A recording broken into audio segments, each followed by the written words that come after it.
தரிசனமுள்ள மனிதர் அப்படின்னா அப்படி யோசித்து பார்த்தோன்னா நம்ம வந்து மோசையுடைய அம்மாவை நம்ம நினச்சி பார்க்கலாம். மோசையுடைய அம்மா வந்து குழந்தை பிறந்த உடனே 3 மாதம் கழித்து அந்த குழந்தைய ஒளிச்சு வைக்க முடியல. உடனே என்ன பண்ணுறாங்க, கொண்டு போய் அந்த நதியில் விட்டுறாங்க. அவங்களுக்கு ஒரு தரிசனம் இருந்தது, எப்படியாகிலும் அந்த அம்மா வருவாங்க, அந்த குழந்தைய தூக்கிட்டு போவாங்க, வளர்ப்பாங்க.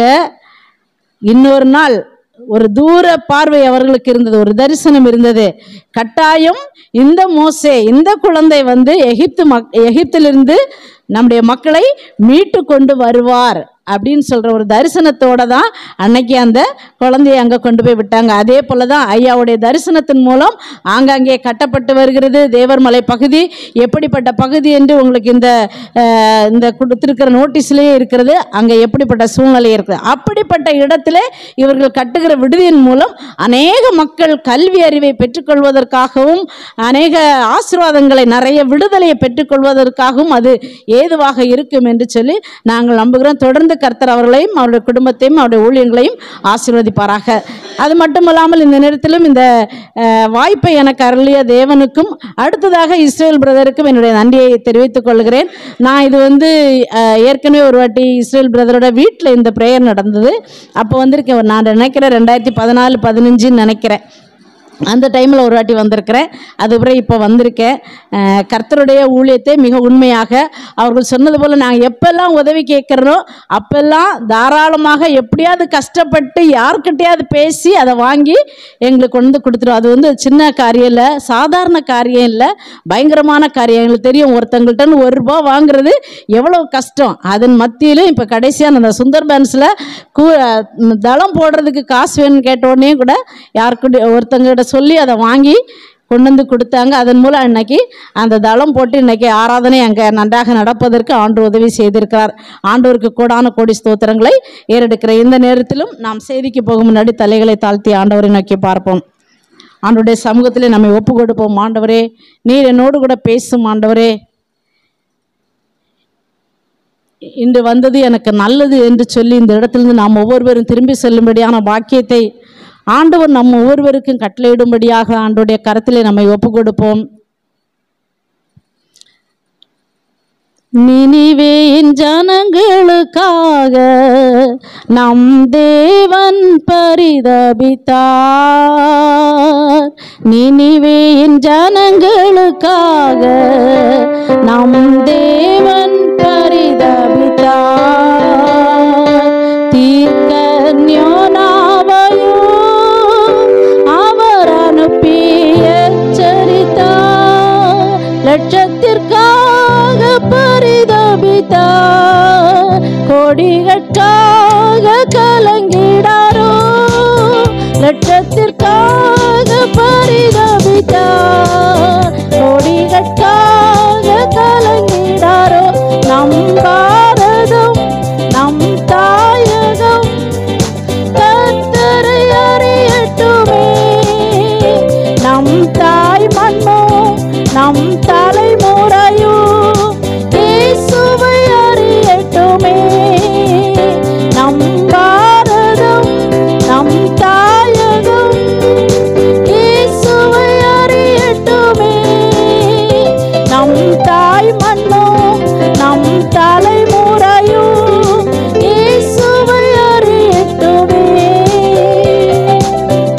எங்களை நேசிக்கிற நல்ல தகப்பனே, அருமையான இந்த மாலை வேளைக்காகவுமே நன்றியோடு கூட ஸ்தோத்திரிக்கிறோம். இந்த குளிர்ச்சியான மாலை வேளையிலும் உம்முடைய சமூகத்திலே அமர்ந்து கர்த்தாவே நாங்களுடைய உம்முடைய வார்த்தையை கேட்க அமர்ந்திருக்கிறோம். நீர் எங்களோடு கூட இடைபடுங்க, அடிமை மறைத்து நீங்கள் வழிபடுங்க. இயேசுவின் மூலமாய் ஜெபிக்கிறோம் நல்ல பிதாவே, ஆமேன். இந்த நாளிலும் நான் உங்கள் மத்தியிலே கடந்து வந்து பேசுவதற்காக தெரிந்து கொள்ளப்பட்ட தலைப்பு வந்து ஜெபம். ஏன் நான் இந்த தலைப்பை எடுத்துக்கொண்டேன் என்றால், கடந்த திங்கட்கிழமை தான் எனக்கு கன்ஃபார்ம் பண்ணாங்க, நீங்கள் தான் இன்றைக்கி பேசுகிறீங்க அப்படின்னு சொல்லிட்டு. அப்போ என்னுடைய நிறைய வேலை பளுக்கள் உண்டு. எங்களுடைய திருச்சபையில் நாளைக்கு ஆண்டு விழா. ஈசியை பொறுத்த வரைக்கும் நாங்கள் நிறைய போதகர் மனைவிக்கு நிறைய வேலை உண்டு. அதனால் நிறைய ப்ரோக்ராம்ஸ் போயிட்டே இருந்ததுனால என்னால் ஒரு தீர்மானத்திற்கு வர முடியல. நேற்றைக்கு பிரதர் வந்திருந்தாங்க, ரெவரன் கேரட் எல்லாருக்கும் தெரியும்னு நினைக்கிறேன். அவங்களும் நாங்களும் பேசிகிட்டு இருக்கும்போது கேரட் பிரதர் சொன்னாங்க, அங்குள்ள மக்கள் நன்றாக ஜெபம் பண்ணுவாங்கக்கா, அதனால் நீங்கள் அவங்கள ஜெபத்தில் நடத்துங்க அப்படின்னு சொன்னாங்க. அப்போ தான் எனக்கு ஒரு கரெக்டான ஒரு தீர்மானம் கிடச்சி, நம்ம இன்னும் ஜெபத்தை குறித்து பேசலாம் அப்படின்னு சொல்லி ஒரு தீர்மானம் கிடைத்து, நான் அதுக்கு பிறகு ஆண்டவர்கிட்ட ஒப்பு கொடுத்து காத்திருந்து சில காரியங்களை, ஜெபத்தை குறித்ததான சில காரியங்களை இந்த நாளே நான் உங்களோடு கூட பகிர்ந்து கொள்ளலாம் என்று சொல்லி நான் நினைக்கிறேன். நாம் ஜெபம் செய்யும்போது கடவுள் நம்மை ஆசீர்வதிப்பார், அப்படி தானே? கடவுள் நம்மோடு கூட பேசுவார், நம்மை வழி நடத்துவார், நமக்கு எல்லா உதவிகளையும் அவர் செய்கிற தேவனாக இருக்கிறார். நாம் இந்த ஜெபத்தை குறித்து பார்க்கும்போது சிலர் செய்த ஜெபங்களை குறித்து நாம் பார்க்கலாம். முதலாவது நாம் பார்க்கும்போது ஆதியாகமம் 18ஆம் அதிகாரம் 22ஆம் வசனத்தை எடுத்து வைத்துக் கொள்வோம். ஆதியாகமம் 18:22 படிங்க.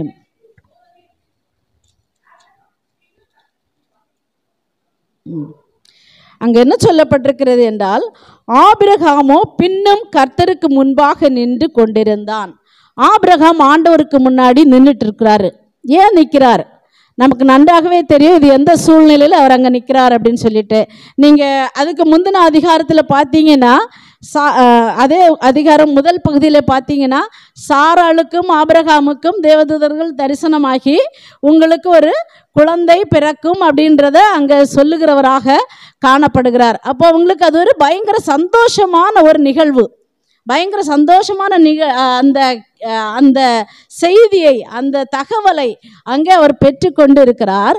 பெற்ற பின்னாடி தான் இது நடக்குது. அங்கே என்ன சொல்கிறாங்க, நான் என்னுடைய மகனுக்கு இதை வெளிப்படுத்தாமல் இருப்பேனோ, நான் செய்ய போகிற காரியத்தை வெளிப்படுத்தாமல் இருப்பேனோ அப்படின்னு சொல்லி அங்கே போய் நிறைய காரியங்களை குறித்து அங்கே சொல்லப்படுகிறது. அங்கே என்ன சொல்கிறாங்கன்னா, அங்கே பாவம், சோதம் கொமோரா பட்டணத்தில் பாவம் நிறைந்து விட்டது, அதனால் நான் என்ன பண்ண போகிறேன், அங்கே அழிக்க போகிறேன் அப்படின்னு சொல்கிறாரு.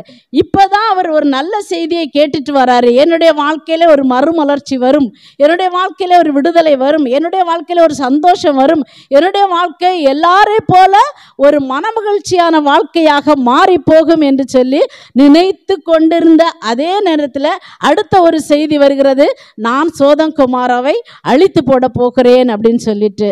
சோதம் கொமாரா பட்டணத்தை அழித்து போட்டால் அங்கே யார் இருக்கா? தன்னுடைய சகோதரர் லோத்து அவருடைய குடும்பம் அங்க இருக்கிறாங்க. அவங்களும் சேர்ந்து என்ன பண்ணிடுவாங்க, அழிந்து போயிடுவாங்க.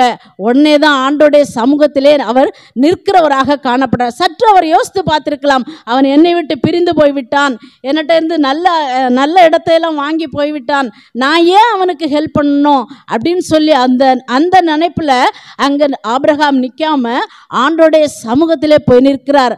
ஆண்டவரே இறங்கும். 6 முறை திரும்ப திரும்ப திரும்ப ஆண்டோடைய சமூகத்திலே போய் நிற்கிறார். கண்ணீரோடு, மனவேதனையோடு, என்னுடைய சகோதரனும் அவனுடைய குடும்பமும் அழிந்து போயிடக்கூடாது, லோத்து அழிந்து போயிடக்கூடாது, அவன் எப்படிப்பட்டவனாக இருந்தாலும் பரவாயில்ல, நான் அவனை மீட்டு கொள்ள வேண்டும் என்று சொல்லி ஆண்டோடைய சமூகத்திலே பின்னும் நின்று கொண்டிருந்தான் என்று சொல்லி நாம் பார்க்கிறோம். நாம் என்றாவது நம்முடைய சகோதரர்களுக்காக நிற்கிறவர்களாக காணப்பட்டோமா? நம்முடைய உறவுகளை நாம் நினைத்து பார்த்திருக்கிறோமா? நாம் நன்றாக ஜெபம் செய்கிறோம், அப்படிப்பட்ட ஒரு நல்ல சாட்சி நமக்கு கிடைத்திருக்கிறது. ஆனால் நாம் சற்று நம்மை நாமே சிந்தித்து பார்ப்போம். நம்முடைய உறவுகள், நம்முடைய கூட பிறந்தவங்க, நம்மை தாண்டி நிற்கிறவர்கள், நம்முடைய சுற்று வட்டாரத்தில் உள்ளவர்கள் எல்லாம் நன்றாக இருக்க வேண்டும், அவர்களும் வாழ வேண்டும் என்று சொல்லி நாம் என்றாவது நினைத்து பார்த்திருக்கிறோமா? ஆண்டவர் சொல்கிறார், 1 யோவான் 4ஆம் அதிகாரம் 20ஆம் வசனம் படிங்க. 1 யோவான் 4:20.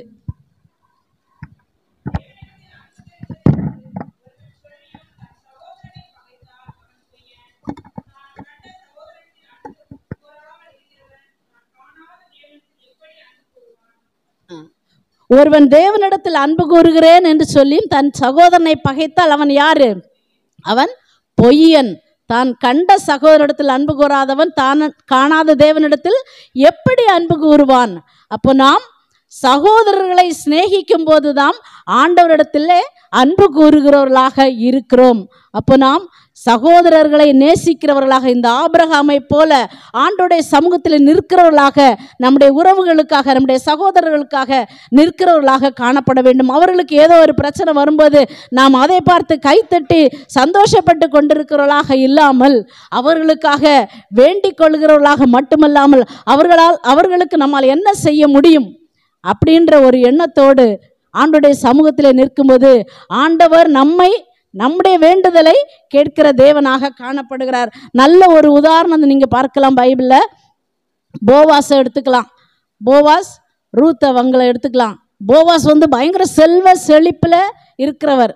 ரூத் ஒன்றுமே இல்லாமல், அப்படின்னா வாழ்வுக்கான எந்த சின்ன ஆதாரம் கூட இல்லாத ஒரு சூழ்நிலையில் வருகிற அந்த மகளை அந்த போவாஸ் சொல்கிறாங்க, இவங்க நம்முடைய சுதந்திரவாளி, நான் ஒரு சுதந்திரவாளி, நான் அவங்கள விட்டு விடக்கூடாது, அவ எப்படிப்பட்டவர்களாக இருந்தாலும் பரவாயில்ல, அந்த உறவு நீடிக்க வேண்டும், அந்த உறவு அற்று போகக்கூடாது, நான் அவர்களை தலைக்க பண்ண வேண்டும் என்று சொல்லி தீர்மானம் எடுத்தவர்களாக ரூத்திற்கு வாழ்வு கொடுக்கும்போது அவரும் ஆசீர்வதிக்கப்படுகிறார். இன்று வரையும் நாம் பேசுகிறது போல இயேசு கிறிஸ்துடைய வம்ச வரலாறு அந்த ரூத் பங்கு கொள்ளும்படிக்கு இந்த போவாஸ் தன்னுடைய காரியத்தை, அந்த மகளை, தன்னுடைய உறவை, தன்னுடைய சொந்தக்காரர்களை நினைக்கிறவராக காணப்பட்டார் என்று சொல்லி நாம் பார்க்கிறோம்.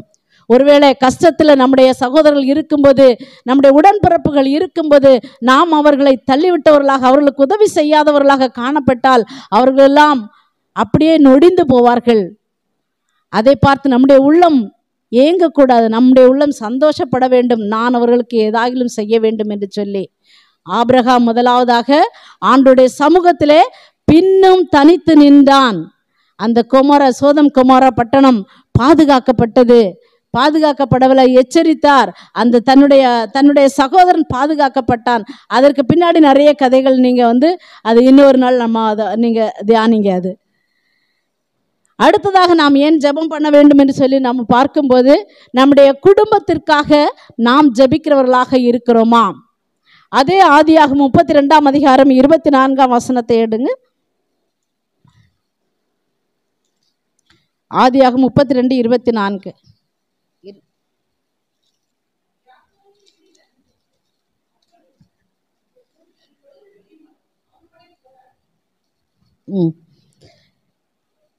யாக்கோபு பிந்தி தனித்திருந்தான். அப்பொழுது ஒரு புருஷன் பொழுது ஒடிமலும் அவனுடனே போராடினேன் என்று சொல்லி நாம் பார்க்கிறோம்.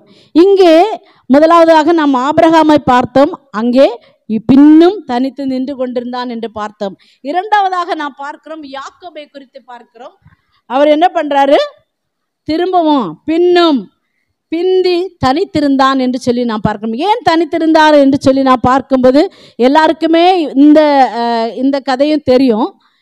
யாக்கோபு தன்னுடைய குடும்பத்தோடு 2 பரிவாரங்களோட வந்து கொண்டிருக்கிறார். வரும்போது ஒரு செய்தி அவர் தான் முதலாவது அனுப்புகிறாரு, என்னுடைய அண்ணனை போய் பார்த்து பேசிட்டு வாங்க அப்படின்னு. அங்கேருந்து தகவல் வருது, உங்களுடைய சகோதரன் 400 பேரோட கூட திரும்பி உங்களை எதிர்கொண்டு வருகிறார் அப்படின்னு. எதிர்கொண்டு தான் வருகிறேன், உங்கள்கிட்ட சண்டை போட வர்றேன் அப்படின்னு சொல்லி அங்கே சொல்லப்படவே இல்லை. எதிர்கொண்டு அப்படின்னா சவுத்துலலாம் சொல்லுவாங்க எதிர்மாலை சந்தனம்னு சொல்லுவாங்க. அந்த கல்யாணத்துக்கு போகும்போது அப்படின்னா மாப்பிள்ளை உள்ளே வரும்போது பொண்ணு வீட்டிலேருந்து மாலை மாற்றி உள்ளே கூப்பிடுவாங்க, அதுதான் எதிர்மாலை சந்தனம். அதே தான் இங்கே இந்த ஏசா என்ன பண்ணுறாரு, என்னுடைய சகோதரன் இவ்வளோ நாளைக்கு பிறகு குடும்பமாக எல்லா பரிவாரங்களோடு வராரு, நான் அவர்களை எதிர்கொள்ள வேண்டும் என்று சொல்லி வருகிறார். ஆனால் இங்கே யாக்கோபு என்ன பண்ணுறாரு, பயந்துட்டாரு. ஏன்னா அவர் என்ன பண்ணிட்டார், ஏற்கனவே ஏமாத்திட்டு போனவராக காணப்பட்டார். அதனால தனக்குள்ளே ஒரு பயம் வந்தவராக என்ன பண்ணுறாரு, எல்லாவற்றையும் அந்த யாப்போக்கு என்ற ஆற்றுக்கு அந்த பக்கமாக கடத்தி வைத்து விட்டு இவர் என்ன பண்ணுறாரு, ஆண்டோடைய சமூகத்திலே பிந்தி தனித்திருந்தான் என்று சொல்லி நாம் பார்க்கிறோம். பிந்தி தனித்திருந்து என்ன பண்ணுறாரு, ஆண்டவரோடு கூட போராடுகிறார், அந்த தூதனோடு கூட போராடுகிறவராக காணப்படுகிறார். எதற்காக? ஆண்டவரே, என்னுடைய குடும்பத்தில் உள்ள மக்களும் நான் சம்பாதித்த எல்லாம் பாதுகாக்கப்பட வேண்டும், என்னுடைய சகோதரன் கையிலிருந்து மீட்டு கொள்ள வேண்டும் என்று சொல்லி ஆண்டோடைய சமூகத்திலே காத்து நின்றவராக, பிந்தி தனித்து காத்து நின்றவர்களாக காணப்படுகிறார். வெறும் ஆண்டோடைய சமூகத்திலே ஆசீர்வாதத்திற்காக மட்டும் நிற்காமல், பாதுகாப்பிற்காக மட்டும் நிற்காமல், இன்னும் நான் ஆவிக்குரிய வாழ்க்கையில மேம்பட வேண்டும், நான் ஆண்டவரை இறுக பற்றி பிடிக்க வேண்டும் என்று சொல்லி ஆண்டவருடைய சமூகத்திலே பிந்தி தனித்திருந்தவராக இந்த யாக்கோபு காணப்பட்டார் என்று சொல்லி நாம் பார்க்கிறோம். அப்படி அவர் தனித்து நின்றதுனால ஒரு பெரிய ஆசீர்வாதத்தை திரும்ப ஆண்டவரிடத்திலிருந்து பெற்றுக்கொண்டார் என்று சொல்லி நாம் பார்க்கிறோம். அப்போ நம்ம போராடி ஜெபிக்கிறவராக நம்மிடத்திலே காணப்படுகிற எல்லா விதமான காரியங்களையும் தள்ளி வைக்கிறவராக, அப்புறம் அப்படின்னா எல்லாவற்றையும் அக்கறைக்கு படுத்துறவராக நாம் காணப்பட வேண்டும். நீங்க கலாத்தியர் 5ஆம் அதிகாரம் 19, 20, 21 வசனங்கள்ல பார்க்கும்போது நிறைய குணாதிசயங்கள், நிறைய காரியங்களை குறித்து எப்படிப்பட்ட வேண்டாத காரியங்கள் அங்க காணப்படுகிறது. அதுல நிறைய குணங்கள் நாம் என்னதான் ஜெபித்தாலும் நம்முடைய வாழ்க்கையில அது காணப்படுகிறது. ஆண்டவர் சொல்றார், இப்படிப்பட்ட காரியங்களை எல்லாம் ஒதுக்கி வைத்துவிட்டு நீ என்னிடத்திலே வரும்போது எந்த விதமான பாவ அழுக்கும் எந்த விதமான கெட்ட எண்ணங்களும் இல்லாமல் நீ என்கிட்ட வா, நான் உன்னை ஆசீர்வதிப்பேன் என்று சொல்லி அங்க ஆண்டவர் சொல்கிறார். இந்த இப்படிப்பட்டதான எல்லா விதமான பாவங்களையும் நாம் தூரம் தள்ளி வைத்துவிட்டு ஆண்டவருடைய சமூகத்திலே, ஆண்டவருடைய பாதத்திலே நாம் சுத்த மனசாட்சியோட நிற்கும் போது ஆண்டவர் நம்மை ஆசீர்வதிக்கிற தேவனாக காணப்படுறார். யாக்கோபை ஆசீர்வதித்து இஸ்ரவேலாக மாற்றின தேவன் நம்மையும் ஆசீர்வதிக்கிற தேவனாக காணப்படுகிறார். நாம் ஜெபத்திலே போராடி பிந்தி தனித்திருந்து போராடி மேற்கொள்ள வேண்டும் என்று சொல்லி இங்க சொல்லப்பட்டிருக்கிறது. அப்படி அவர் போராடி மேற்கொண்டபடியினால் அவரும் அவருடைய குடும்பமும் தழைத்தது என்று சொல்லி நாம் பார்க்கிறோம். ஆண்டவராகிய இயேசு கிறிஸ்து கெத்செமனே தோட்டத்திலே போயிட்டு மிகவும் போராடி ஆண்டவர் பிதாவிடத்தில் கேட்கிறார், ஆண்டவரே இந்த பாத்திரம் என்னை விட்டு நீங்க கூடுமானால் நீங்கட்டும் என்று சொல்லி ஆண்டவருடைய சமூகத்திலே அங்கே போய் கதறி கதறி ஆண்டவருடைய சமூகத்தில் நிற்கிறவராக காணப்பட்டார். ஆனால் ஆண்டவர் என்ன பண்ணினார்? அவரை மகிமையாக வெற்றி சிறக்க பண்ணினார் என்று சொல்லி நாம் பார்க்கிறோம்.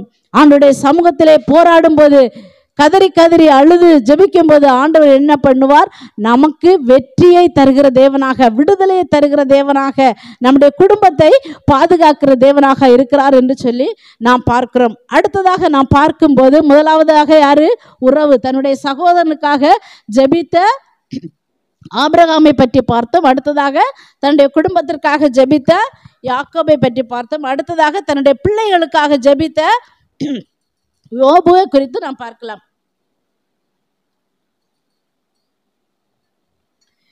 யோபு 1ஆம் அதிகாரம் 5ஆம் வசனம் யாராவது படிங்க.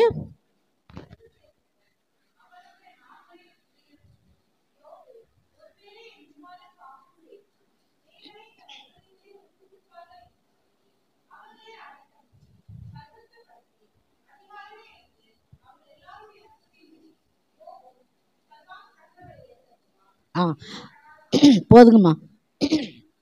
யோபு என்ன பண்ணுவாராம்? அதிகாலமே எழுந்து சர்வாங்க தகன பலிகளை செலுத்துவான். யாருக்காக? ஒருவேளை என் பிள்ளைங்க பாவம் செய்திருப்பார்களோ, அவங்கவுங்க விருந்து முடிஞ்ச உடனே அடுத்த நாள் இவர் என்ன பண்ணுறாராம்? அதிகாலமே எழும்பி சர்வாங்க தகன பலிகளை செலுத்துகிறவராக காண. சர்வாங்க தகன பலின்றது முற்றிலுமாய் எல்லாவற்றையும் தள்ளி விடுகிறது, எரித்து தள்ளி விடுகிற காரியம்தான் சர்வாங்க தகன பலி. இப்படிப்பட்ட சர்வாங்க தகன பலி ஏன் இவர் செய்கிறாருன்னா, என்னுடைய பிள்ளைகள் நேற்றைக்கு எல்லாரும் சந்தோஷமா இருந்தாங்க, ஒருவேளை அவங்க பாவம் செய்திருப்பார்களோ அப்படின்னு சொல்லி அதிகாலமே எழும்பி சர்வாங்க தகன பலிகளை செலுத்தினதாக நாம் இந்த யோபுவை குறித்து பார்க்கிறோம். மிகவும் செல்வந்தர், மிகவும் செழிப்புள்ளவர். அப்பொழுது இந்த நிகழ்வு நடக்கும்போதெல்லாம் அவர் மிகவும் செல்வ சீமானாக தான் இருக்கிறார். அப்படிப்பட்ட நாட்களிலே தான் இப்படி செய்கிறார் என்று சொல்லி நாம் பார்க்கிறோம். அவர் சந்தோஷமா இருக்கு, எல்லா வசதியும் இருக்கு, இப்படி சர்வாங்க தகன பலி செலுத்தணும்னு ஒன்றும் அவசியம் கிடையாது. ஏன்னா அவர் எல்லா வசதி வாய்ப்புகளையும் பெற்றுக்கொண்டவராக இருக்கிறார். அந்த ஆணவத்தில் கூட இருக்கலாம், ஆனால் அப்படி நினைக்கல. ஒருவேளை என் பிள்ளைங்க பாவம் செஞ்சிருப்பாங்க, நான் ஆண்டவரிடத்திலிருந்து பாவ மன்னிப்பை வாங்கி கொடுக்க வேண்டும். என்னுடைய பிள்ளைகள் நன்றாக இருக்க வேண்டும். பாவம் நிறைந்த இந்த உலகத்திலிருந்து அவர்கள் விடுதலை பெற்றவர்களாக, சந்தோஷம் உள்ளவர்களாக, பரிசுத்தவான்களாக இருக்க வேண்டும் என்று சொல்லி அந்த யோபு என்ன பண்றார்?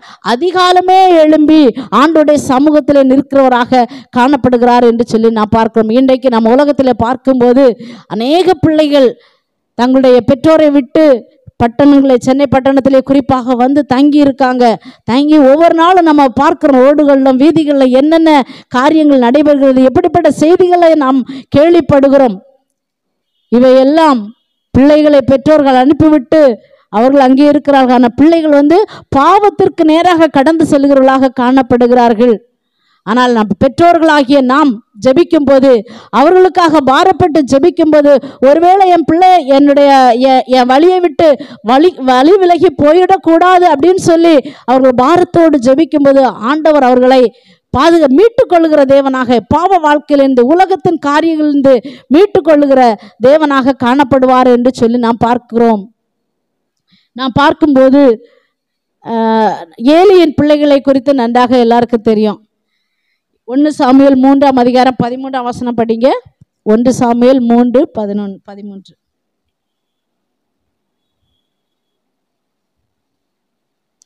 1 சாமுவேல் 3:13.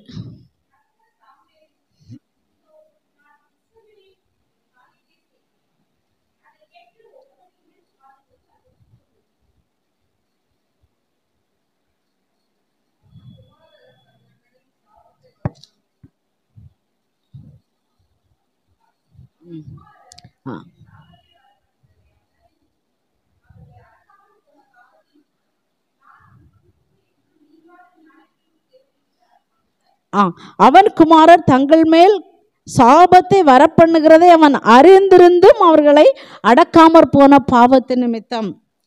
இந்த சாமுவேல் நமக்கு எல்லாருக்குமே தெரியும். சாமுவேல் கிட்ட ஆண்டவர் நிறைய காரியங்களை குறித்து பேசுகிறார். என்ன காரியம் மெயினாக பார்க்கும்போது, ஏலியின் குமாரர்கள் சாபத்தை வரப்பண்ணுகிறதே அவன் அறிந்திருந்தும் அவர்களை அடக்காமல் இருந்தான் என்று சொல்லி நாம் பார்க்கும். அதனால் பின்னாடி அவர்கள் எவ்வளவு விளைவுகளை, எவ்வளவு மோசமான விளைவுகளை சந்தித்தார்கள் என்று நாம் பார்க்கிறோம். பிள்ளைகளுக்காக அவர்கள் செய்கிற தப்பை நாம் அவர்களுக்கு அறிவிக்காமல் அவர்களை மனம் போன போக்கிலே விடும்போது இப்படிப்பட்ட காரியங்கள் நடக்கும். ஆனால் யோபு இவை எல்லாவற்றுக்கும் விலகி ஓடுவராக அதிகாலமே எழும்பி ஆண்டோடைய சமூகத்திலே சர்வாங்க தகன பலிகளை செலுத்தினவராக காணப்பட்டார் என்று சொல்லி நான் பார்க்கும்போது, அடுத்ததாக நான் பார்க்கும்போது அதே 1 சாமுவேல் 8ஆம் அதிகாரம் 3ஆம் வசனத்திலே நான் பார்க்கும்போது சாமுவேலின் பிள்ளைகள் கூட இப்படிப்பட்ட காரியத்தை செய்கிறார்கள் என்று சொல்லி நான் பார்க்கிறோம்.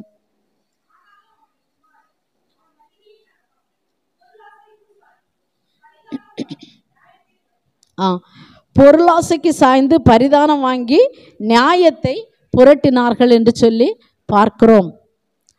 அவர்கள் பிள்ளைகள் அப்படிப்பட்ட காரியங்களுக்கு நம்முடைய பிள்ளைகள், நம்மை சார்ந்தவர்கள், நமக்கு தெரிந்தவர்கள் போய்விடாமல் இருப்பதற்காக நாம் அவர்களுக்காக ஜெபிக்க வேண்டும் என்று சொல்லி இந்த யோபின் மூலமாக நாம் அறிகிறோம். அடுத்ததாக நாம் பார்க்கும்போது நம்முடைய தேசத்திற்காக நாம் ஜெபிக்கிறவர்களாக காணப்பட வேண்டும். தேசத்திற்காக ஜெபிக்கிறவர்கள் என்று பார்க்கும்போது நாம் எஸ்தரின் புஸ்தகத்தை எடுத்து வைத்துக் கொள்வோம்.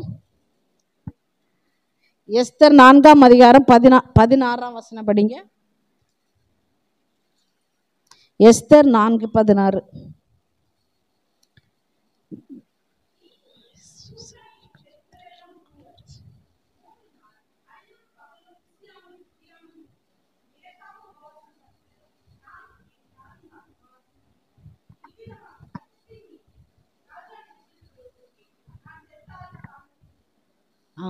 இங்கே என்ன சொல்லப்பட்டிருக்கிறது? நான் செத்தாலும் சாகிறேன். யார் சொல்கிறா? எஸ்தர் சொல்கிறாங்க. எஸ்தர் யார்? ஒரு ராஜாத்தி. அந்த ராஜாத்தி சொல்கிறாங்க, நான் செத்தாலும் சாகிறேன், நான் என்ன பண்ண போகிறேன்? இந்த சட்டத்தை மீறி நான் ராஜாவிடத்தில் போக போகிறேன். எதற்காக? தன்னுடைய ஜனத்தை, தன்னுடைய மக்களை மீட்டு கொள்ள வேண்டும். அவர்களை அழிப்பதற்காக எல்லா சட்டமும் பிறந்துள்ளது, நாள் குறிக்கப்பட்டுள்ளது. ஆனால் என்னுடைய மக்களை நான் காப்பாற்ற வேண்டும். என்னுடைய மக்கள் அழிந்து போயிடக்கூடாது, இந்த குலமே அழிந்து போயிடக்கூடாது என்று சொல்லி ஆண்டோடைய சமூகத்திலே காத்திருப்பதற்காக அவர் தன்னுடைய ராஜாவிடத்திலே போகிறவர்களாக காணப்படுகிறாள். அதற்கு முன்னாடி அவங்க என்ன செய்கிறாங்க, அங்கே போகிறதுக்கு முன்னாடி என்ன செய்கிறாங்க, 3 நாள் அல்லும் பகலும் புசியாமலும் குடியாமலும் இருந்து ஆண்டவரை நோக்கி ஜெபம் பண்ணினார்கள் என்று சொல்லி நாம் பார்க்கிறோம். எதற்காக? தேசத்தை காப்பாற்ற வேண்டும், தேசத்தில் இருக்கிற மக்களை காப்பாற்ற வேண்டும், என்னுடைய ஜனங்கள் காப்பாற்றப்பட வேண்டும் என்று சொல்லி அல்லும் பகலும் புசியாமலும் குடியாமலும் இருந்து ஆண்டவரை நோக்கி ஜெபம் பண்ணுகிறவர்களாக காணப்பட்டார்கள். நான் செத்தாலும் சாகிறேன், என்ன வந்தாலும் பரவாயில்ல, எனக்கு என்ன நேரிட்டாலும் பரவாயில்ல, ஆனால் என் மக்கள் பாதுகாக்கப்பட வேண்டும், என் மக்கள் காப்பாற்றப்பட வேண்டும், என் மக்கள் அழிவிலிருந்து தப்பிக்கப்பட வேண்டும் என்று சொல்லி ஆண்டோடைய சமூகத்திலே காத்திருந்து ராஜாவை சந்திக்க போனவர்களாக காணப்படுகிறார்கள். நம்மை யோசித்து பார்க்க வேண்டும். இன்றைக்கு தேசத்தில் நடக்கிற காரியங்களை நாம் கொஞ்சம் யோசித்து பார்க்க வேண்டும். என்ன நடைபெற்று கொண்டிருக்கிறது? கடவுளுக்கு விரோதமாக எத்தனை காரியங்கள், எத்தனை பழித்தளங்களில் எத்தனை மோசமான காரியங்கள். இப்பொழுதெல்லாம் நம்ம வாட்ஸ்அப்பில் நிறைய செய்தி வருகிறது.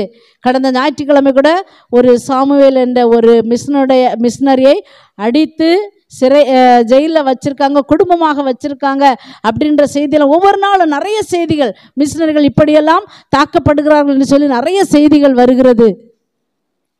அவர்களுக்கெல்லாம் யார் உத்தரவாதம்? யார் திறப்பின் வாசலில் இருந்து ஜெபிக்க முடியும்? நாம் மட்டும்தான் ஜெபிக்க முடியும். நாம் ஏற்கனவே நன்றாக ஜெபிக்கிறவர்கள் என்று நல்ல ஒரு நற்சாட்சியை பெற்று கொண்டிருக்கிறோம். இப்படிப்பட்ட நாம் அவர்களுக்காக திறப்பின் வாசலில் நின்று ஜெபிக்கிறவர்களாக காணப்பட வேண்டும். பணித்தளங்களுக்குள்ளாக நாம் கடந்து அப்படி நீங்கள் போய் பார்த்தீங்கன்னா நீங்கள் நிறைய பேர் போகிறீங்க. பொதுவே இந்த நார்த் வெஸ்ட் ஏரியாவா, நார்த் ஏரியாவிலேருந்து நிறைய நேரங்களில் நீங்கள் ஃபீல்டு விசிட் போகிறீங்க. ஆனால் அந்த பணித்தளங்களுக்குள்ளாக போகிறீங்களான்னு எனக்கு தெரில. பணித்தளம் ஒரு சில இடங்களுக்கு நான் கூட போயிருக்கிறேன். நாங்கள் அலுவலக பணியாளர்கள்லாம் ரொம்ப போக மாட்டோம், ஆனால் சில நேரங்களில் போயிருக்கிறோம். ஒரு சில நேரங்களில் நாங்கள் போகும்போது அந்த வீடுகளில் நம்மளை ஏற்ற மாட்டாங்க. ஏன்னா அவங்கள விட நம்ம குறைஞ்சவங்களாக இருக்கிறோமா, அதனால் நம்மளை ஏற்றுக்க மாட்டாங்க. இன்னும் நிறைய பரிதாபமான நிலைகள். நான் ஒரு பர்டிகுலர் ஒரு கிராமம், கல்யாண மந்தைன்னு நினைக்கிறேன், ஜவாதி மலையில் கல்யாண மந்தையில் அந்த வில்லேஜுக்குள்ளால் போகும்போது, அத்திப்பட்டில் அந்த வில்லேஜுக்குள்ளாக போகும்போது நிறைய பரிதாபமான நிலைகளை பார்த்து ரொம்ப வேதனைப்பட்டிருக்கேன். இன்றைக்கும் அது என்னுடைய மனசில் அப்படியே இருக்குது. என்னென்னா, ஒரு தெருவில் போனால் ஒரு 10 வீடு இருக்குது, 10 வீட்டில் 7 பேராவது விதவைகளாக இருக்கிறாங்க. அவங்களுக்கு என்ன வயசு தெரியுமா? 20 வயசு, கையில் 2 குழந்தையோட இருக்கிறாங்க. என்னன்னு கேட்டால் நைட்டு சின்ன தகராறு, அதில் அவங்க சூசைட் பண்ணிட்டாங்க. ஏன்னா அவங்களுக்கு கவர்மெண்ட் நிறைய ஹெல்ப் பண்ணுறதா சொல்கிறாங்க. எப்படின்னா இந்த அப்படின்னா அக்ரிகல்ச்சர் தானே அவங்களுக்கெல்லாம் வேலை. அதுக்கு கவர்மெண்ட்டே கொடுத்து கவர்மெண்ட்டே அவங்க அங்கே நிலத்தில் விளையிறத அவங்க திரும்ப வாங்கிக்கிறாங்க, நல்ல காசு கொடுக்குறாங்க. அதை கொண்டு போய் அவங்களே அனுபவிச்சுக்கிறாங்க. நல்ல 2 வீலர் வாங்கிக்கிறாங்க, நல்ல தண்ணி அடிக்கிறாங்க, அதை மலையில் கண்ணாபண்ணான்னு ஓட்டிகிட்டு வர்றாங்க, ஆக்சிடெண்ட்டில் செத்துடுறாங்க. இல்லை நைட்டு ஒரு சின்ன பிரச்சனை வருது, உடனேயே அவங்க சூசைட் பண்ணிக்கிறாங்க. இப்படிப்பட்ட காரியங்கள் நடப்பதனால பிள்ளைகள், 20 வயது பிள்ளைகள் 2 குழந்தையோடு அந்த இடத்துல வாழ்கிறவர்களாக காணப்பட்டார்கள். அவருடைய வாழ்க்கை இன்னும் 20 வயசு தான், இன்னும் எத்தனையோ வருடங்கள் வாழ வேண்டும். அந்த சமுதாயம் எப்படி அவர்களை பார்க்கும், எப்படி அவர்களை நடத்தும்? ஏதோ ஒரு நல்ல காரியங்களுக்கு கூட அவங்க போக முடியாது. தன்னுடைய குடும்பத்தாரில், தன்னுடைய பெற்றோராலே அவர்கள் வெறுத்து ஒதுக்கி வைக்கப்படக்கூடிய சூழ்நிலையில் அவங்க வாழ்ந்து கொண்டிருக்காங்க. எப்படிப்பட்ட சூழ்நிலை இன்றைக்கும் காணப்படுறது. இவர்களெல்லாம் மீட்பதற்கு நாம் ஒரு முன்மாதிரியாக இருக்க வேண்டும். நாம் அவர்களுக்காக பாரத்தோடு ஆண்டோடைய சமூகத்தில் நிற்க வேண்டும். இந்த எஸ்தர் தன்னுடைய மக்களை மீட்டு கொள்ளும்படியாக அல்லும் பகலும் புசியாமலும் குடியாமலும் 3 நாளிலிருந்து ராஜாவுடைய சமூகத்தில் பெர்மிஷன் வாங்குறதுக்காக போகிறாங்க. நாம் நிற்கிறோமா? நாமே ஆராய்ந்து பார்க்கிறவர்களாக காணப்பட வேண்டும். ஆண்டவரே, என்னுடைய தேசத்தில் உள்ள மக்கள், என்னுடைய இந்திய தேசத்தில் உள்ள மக்கள் பாதுகாக்கப்பட வேண்டும், மீட்கப்பட வேண்டும். கடந்த நாட்களில் நீங்கள் பார்த்தீங்கன்னா பயங்கர அந்த கும்பமேளா அப்படின்ற ஒரு மாதம் நடந்துகிட்டே இருக்குது. 26ஆம் தேதி வரைக்கும் நடக்க போகுது. போன வாரத்தில் பார்த்தீங்கன்னா நிறைய மரணங்கள். இவையெல்லாம் எதுக்குன்னா மூடத்தனமாக இப்படி போகிற காரியங்கள்னால இப்படிப்பட்ட நிகழ்வுகள் நடைபெற்று கொண்டு காணப்படுகிறது. இவர்களுக்காக யார் ஜெபிப்பது? இவர்கள் மனம் திரும்புவதற்காக, இவர்கள் ஆண்டவரை ஏற்றுக்கொள்ள வேண்டும் என்று சொல்லி நாம் யார் ஜெபிக்க முடியும்? நம்ம மட்டும்தான் ஜெபிக்க முடியும். இன்றைக்கு ஆண்டவர் நம்முடைய கரத்தில் இந்த பொறுப்பை கொடுத்திருக்கிறார். அவர்களுக்காக, அப்படிப்பட்ட மக்களுக்காக, கிராமங்களில் உள்ள எல்லா மக்களுக்காக, மூட பழக்கத்தில் இன்னும் போய்கொண்டிருக்கிற மக்களுக்காக, அந்த இருட்டான வாழ்க்கையிலிருந்து வெளியே வராமல் இன்னும் இருட்டிலேயே கிடக்கணும் அப்படின்னு நினைக்கிற மக்களுக்காக, நான் படிக்க மாட்டேன், நான் இப்படிப்பட்ட சட்டத்திட்டத்தில் தான் நான் இருப்பேன் அப்படின்ற மக்களுக்காக நாம் ஜெபிக்க அழைக்கப்படுகிறோம். ஆண்டவர் நம்மை அழைக்கிறார். ஒரு எஸ்தர், யூதகுலத்தை காப்பாற்றுவதற்கு ஒரு எஸ்தரை அழைத்த ஆண்டவர் இன்றைக்கு நம்முடைய இந்திய தேசத்தில் உள்ள மக்களை 140 கோடி மக்களை காப்பாற்றுவதற்கு நம்மை அழைத்திருக்கிறார். ஆண்டுடைய கரத்தில் நம்மை ஒப்பு கொடுப்போம். ஆண்டவரே, என்னை நீர் அதற்காக தெரிந்து கொண்டிருக்கிறீர், நான் திறப்பின் வாசலில் நிற்பதற்கு எனக்கு உதவி செய்யும் என்று சொல்லி ஆண்டவரை நோக்கி பார்ப்போம். நெகேமியா, எருசலேமின் குடிகள், எருசலேம் ஆலயம் இடிக்கப்பட்டது, மக்கள் எல்லாம் ரொம்ப கஷ்டப்படுறாங்க, கேள்விப்படுகிறார், நல்ல பொசிஷனில் இருக்கிறார். ஆனால் அவர் என்ன பண்ணுறாரு? துக்கித்து உபவாசித்து அழுது மன்றாடி தேவனை நோக்கி கூப்பிடுற, ஆண்டவரே நான் அங்கே போகணும், நான் அதை செய்யணும், நான் என்னுடைய மக்களை நான் காப்பாற்ற வேண்டும் என்று சொல்லி ஆண்டவருடைய சமூகத்தில் காத்திருக்கிறவராக காணப்பட்டார். அதே போல் அவர் காத்திருந்தது போல அவருக்கு விடை கிடைத்து அவர் அங்கே கடந்து சென்று எல்லாவற்றையும் செய்கிறவராக காணப்படுகிறார். 2 ராஜாக்கள்